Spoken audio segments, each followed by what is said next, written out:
బుల్లితెరపై ప్రసారమవుతున్న 'రాధమ్మ కూతురు' సీరియల్లో అపర్ణ క్యారెక్టర్లో మనందరినీ ఎంతగానో అలరించిన శ్రీలక్ష్మి. ఆ క్యారెక్టర్తోనే పబ్లిక్లో మంచి క్రేజ్ని సంపాదించుకుంది అని చెప్పాలి. ఈ సీరియల్లో చిన్న కూతురుగా నటిస్తూ తెలిచాటు బిడ్డలా అందరినీ అలరించింది అని చెప్పాలి. అయితే శ్రీలక్ష్మి ఈ మధ్యనే ఆ సీరియల్ నుండి తప్పుకుంది. ఆ సీరియల్ నుండి తప్పుకోవడానికి కారణాలు కూడా అభిమానులకు తెలియజేస్తూ తను వివాహం చేసుకొని యూఎస్లో సెటిల్ అవబోతున్నట్లు తెలియజేసింది. ఈ మధ్యనే తన వివాహం కనుల పండుగ జరిగింది అని చెప్పాలి.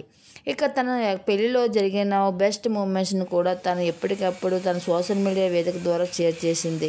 ఇక ఇలాగా తాజాగా ఒక వివాహానికి సంబంధించిన కొన్ని ఈవెంట్స్ ఫొటోస్ని సోషల్ మీడియాలో షేర్ చేసుకుంటూ వచ్చింది. పెళ్లి కూతురు ఫంక్షన్, హల్దీ ఫంక్షన్ సంబంధించిన కొన్ని ఫొటోస్ని షేర్ చేసుకుంటున్న అభిమానులంతా నా పెళ్లికి సంబంధించిన ఫొటోస్ కోసం ఎదురు చూస్తున్నారు. సో ఈ వీడియో ఫొటోస్ని చూసేయండి అంటూ కొన్ని బెస్ట్ మూమెంట్స్ని తన అకౌంట్ ద్వారా షేర్ చేసింది.